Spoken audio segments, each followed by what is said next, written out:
खाना छोड़ी है, बीपी से डरे तो नमक खाना छोड़ा है। परमात्मा से थोड़ा सा डरिएगा और डर करिए, कोई गलत किसी ने कह दिया, हमें उस गलत बात को छोड़ देना। कोई गलत व्यसन आ गया, उस व्यसन को हमें छोड़ देना। गलत विचार आ गया, उस गलत विचार को हमें छोड़ देना। गलत कोई ने गाली दे दी, उस गाली को हमें, व्यक्ति को नहीं छोड़ना, उस गाली को छोड़ देना। मेरे भगवान कृष्ण को तो उनके बुआ के लड़के ही गाली बक रहे थे। मेरे भगवान कृष्ण को उनके बुआ के लड़के ही गाली बक रहे थे। इतनी गालियां दी गई, इतनी गाली दी गई, भगवान कृष्ण सुनते रहे। सुनते सुनते भगवान कृष्ण से कहा गया कि आपका बुआ का लड़का है, इसको तुम अब हटाओ यहाँ से, तुम्हारा संबंध खत्म कर दो, तुम्हारी रिश्तेदारी बंद कर दो। भगवान कृष्ण कहते रिश्तेदारी बंद नहीं करूंगा, गाली को दूर कर दूंगा। हम क्या करते हैं, किसी ने हमको गाली दी तो हमने उससे बोलना, अरे जम के तो बोलो जरा, बोलना बंद कर दिया। सास ने गाली दी तो बहू ने तबेले जैसा मुंह बना लिया, बगों ने जैसा मुंह बनाया, आज के बाद मैं सास से बात नहीं करूंगा। सास ने तुम्हारे बच्चे को डांट लगाई तो तुमने अपने बच्चे से कह दिया अब मत जाना दादी के पास। आप दादी के पास जाने की जरूरत नहीं है, तेरी दादी अच्छी नहीं है, तुझे डांटती है ना, तुझे गुस्सा करती है ना, तुझे टॉफी नहीं दिलाती ना, तुझे आइसक्रीम नहीं दिलाती ना। बल्कि बहू को चाहिए कि बच्चे से कहे तेरी दादी बहुत अच्छी है। घर में अगर डांटेगी नहीं ना तो तू अच्छा नहीं बन पाएगा, इसलिए उसका डांटना जरूरी है। हम उसको गलत सीख दे रहे हैं, हम उसको गलत बात बता रहे हैं। किसी ने डांट दिया, हमने उससे मुंह बोलना बंद कर दिया। अरे यहां तक शंकर जी के मंदिर में जाऊं ना, बहुत सारी माताएं शिव जी के मंदिर में गई और शंकर जी को जल चढ़ा रही तो किसी ने जम के ठेसा मार दिया ना, एकदम टुल्ला जम के, तो लोग उससे भी बात करना बंद कर दे। कोई अपशब्द कह रहा है तो हमने बात करना बंद कर दी, कोई ने गाली दे दी तो हमने बात करना बंद कर दी, कोई ने आड़ा टेढ़ा बोल दिया तो हमने बात करना बंद कर दी, कोई ने कुछ कह दिया तो हमने बात करना बंद कर दी। शिव महापुराण की कथा कहती है बात करना कभी बंद मत करो। कोई कुछ भी बोले, आग लगे बस्ती में, अपन रहो मस्ती में, क्या किसको रोइए, चादर तान के सोइए। अपने को मतलब नहीं होना चाहिए, अपने को तो खुशी होना चाहिए, अच्छा है हमारे पाप निकल रहा। कोई ने आपको गाली दे दी ना, समझ लेना आपके पाप निकल रहे। कोई ने आपको अपशब्द कह दिया ना, समझ लेना आपके पाप धुल रहे। कोई आपको आड़ा टेढ़ा बोल दिया ना, समझ लेना आपके पाप सब समाप्त हो रहे।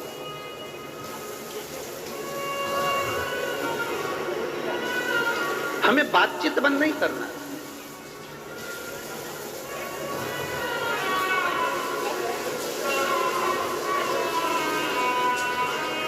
भगवान नारायण के चरणों में कौन बैठी रहती है?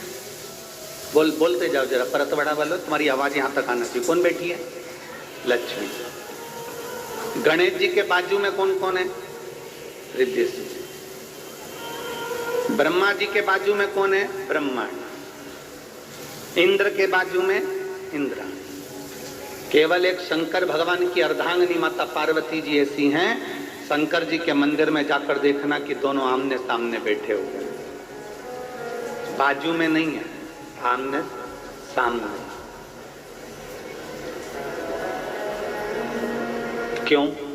कारण मैं कुछ कहूं आप सुनना, आप कुछ कहेंगे मैं सुनूंगी, मैं आपके सामने, आप मेरे सामने रहो, जिंदगी भर रहो। और एक आप और हम हैं, जरा सी कोई बात हो जाती है तो कहते हैं आज के बाद तेरा मुंह ही नहीं देखूंगी, तेरा मुंह ही नहीं देखूंगी।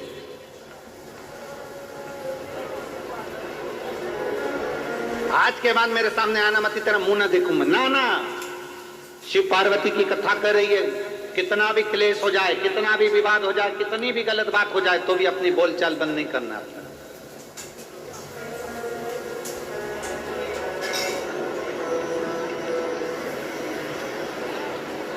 हम क्यों बंद करें?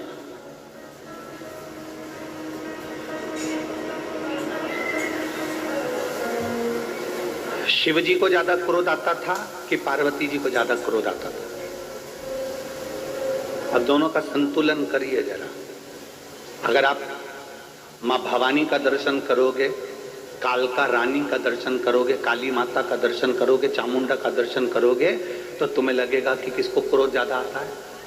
पार्वती जी को। और यदि आप भगवान शंकर का दर्शन करो, जिन्होंने अपनी जटा का बाल थोड़ा वीरभद्र को उत्पन्न करा और दक्ष प्रजापति की यज्ञ को विध्वंस कर दिया,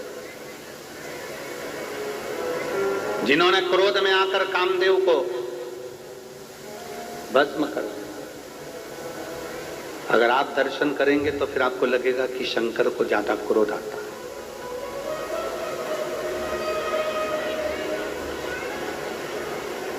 पर एक बार भी शंकर भगवान के मुख से यह नहीं निकला कि पार्वती तुझे क्रोध आता है।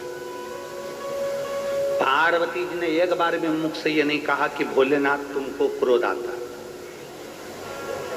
क्योंकि ना शंकर भगवान को पार्वती में क्रोध नजर आ रहा है, ना पार्वती को शिव जी में क्रोध नजर आ रहा है। ये दोनों एक दूसरे में वात्सल्यता देख रहे हैं, क्योंकि जिसके अंदर जो भरा होता है सामने वाले में वो नजर आना प्रारंभ हो जाता है। पति चिल्ला रहा है, पति अपशब्द बोल रहा है, और चिल्लाते चिल्लाते इतने में पत्नी ने दो शब्द कह दिए तो पति चिल्लाकर बोला, ये देख कितना गुस्सा कर रही है। अपने पति से ऐसे बात करना चाहिए?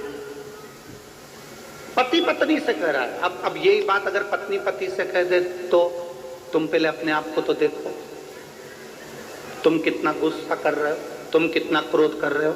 दुकान पर रहते हो तो अच्छे रहते हो, बाहर रहते हो तो अच्छे रहते हो, और घर में आते हो तो इतना क्लेश करते हो। बस ये बात पत्नी ने कही, इतने में तो पति ने गाड़ी की चाबी ली, बुड़ बुड़ बुड़ बुड़ पहुंचा।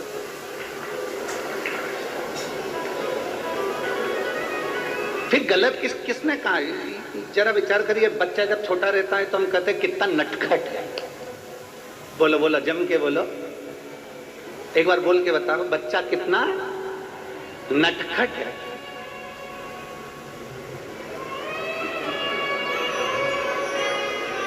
केवल बच्चा जब छोटा रहता है तब उसको कहा जाता है कि बच्चा कितना नटखट है। जब बड़ा होता है तो नट सारे ढीले हो जाते हैं, और बुढ़ापे आते आते केवल खटखट ही रह जाती है।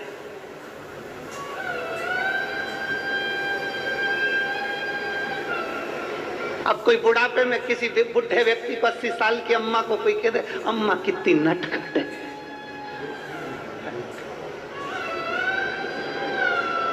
अब कोई कहे, हम हमारे जजमान को कह दे श्री ओम प्रकाश जी को कि ओम प्रकाश जी तुम कितने नटखट हो। अब कोई कहे, अवस्था में कोई नटखट कहेगा?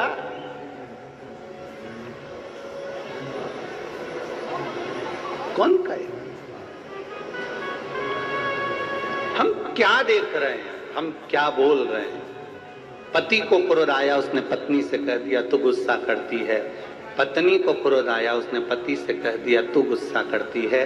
पर मेरे देवाधिदेव महादेव, मेरे शंकर, मेरे त्रिकालदर्शी, मेरे कैलाशी, मेरे अविनाशी, मेरे शंभु कभी पार्वती से नहीं कहते कि तू क्रोध करती है, क्योंकि शंकर को मालूम है जब दुष्टों का संहार करना है तो पार्वती का क्रोध करना जरूरी है।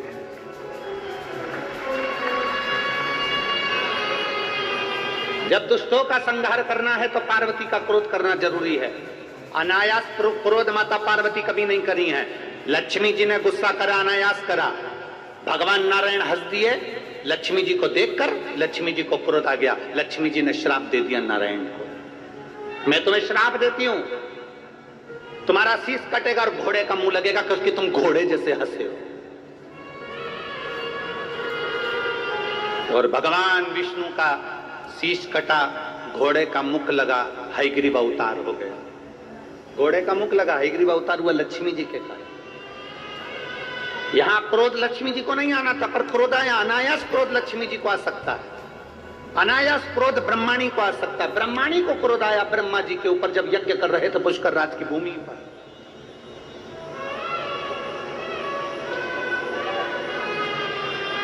ब्रह्माणी को क्रोध आया जब पुष्कर राज की भूमि पर यज्ञ कर रहे थे और ब्रह्माणी के आने में देरी हो गई। जब ब्रह्माणी नहीं आई तब उस समय पर ब्राह्मणों ने गौ माता के मुख से गायत्री को प्रकट कर लिया और प्रकट कर कर फिर वो यज्ञ में जो बिठाया, बिठाने के बाद में स्वयं ब्रह्माणी देवी आ गई और कह दिया मेरा अपमान कर दिया, मेरी जगह पर तुमने दूसरी नारी को बिठाया, कहीं पर तुम्हारी पूजन नहीं होगी, नहीं होंगे। अगर मंदिर होगा तो केवल एक पुष्कर राज में होगा, केवल एक पुष्कर।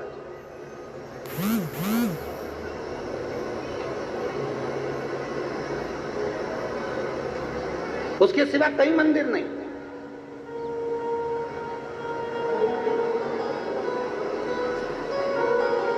और किसी स्थान पर तुम्हारा मंदिर नहीं होगा।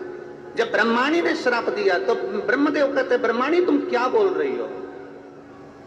ब्रह्माणी कहती है सुनो ब्रह्मदेव, सारे यज्ञ से बड़ा, सारे दान से बड़ा, सारे पुण्य से बड़ा एक पुण्य होता है और वो कन्यादान होता है।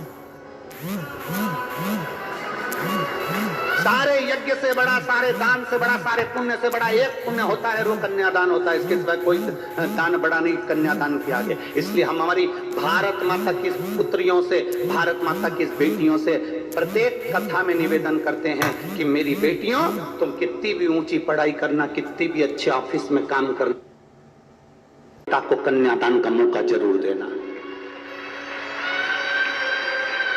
हम हमारी बेटियों से कहते हैं कि आप कितने भी अच्छे पढ़ लो, अच्छे ऊंचे से ऊंचे स्कूल में पढ़ो, ऊंचे से ऊंचे कॉलेज में पढ़ो, अच्छी एजुकेशन आप धारण करिए, खूब अच्छे अच्छे अहदे पर, पद पर मेरी बेटियां बैठे, पर इतना याद रखना अपने पिता को कन्यादान का मौका जरूर देना।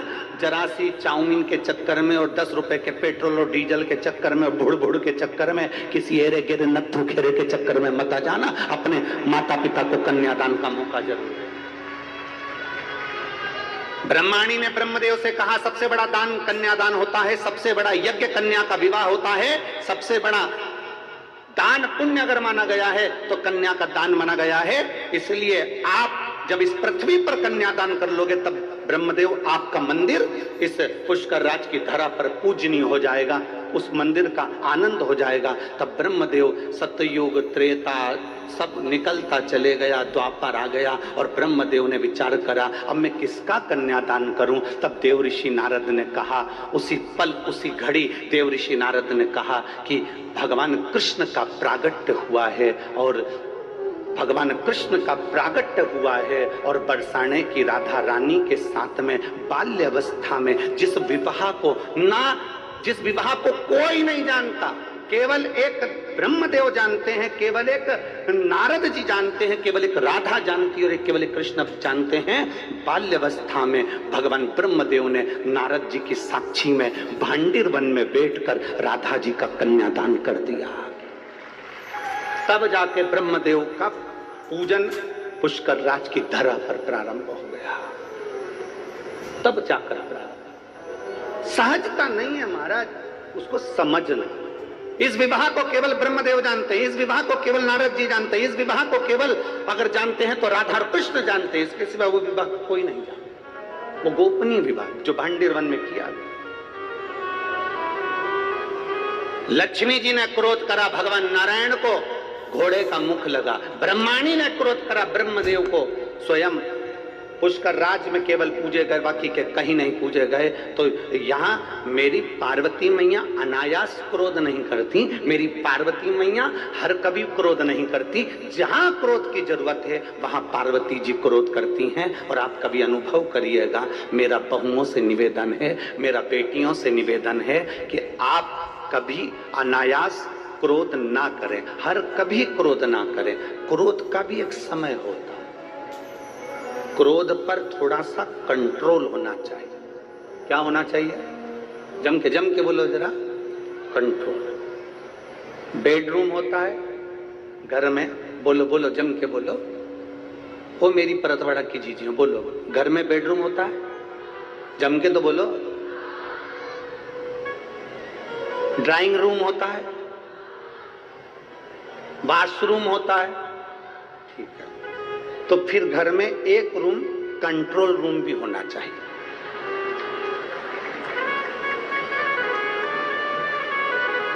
बेडरूम है ना? इधर वाली जीजी जरा बोलो तो, बेडरूम है ना? ठीक है। ड्राइंग रूम है ना? ओ जीजी हो, है ना? वॉशरूम है ना? तो फिर कंट्रोल रूम भी हो।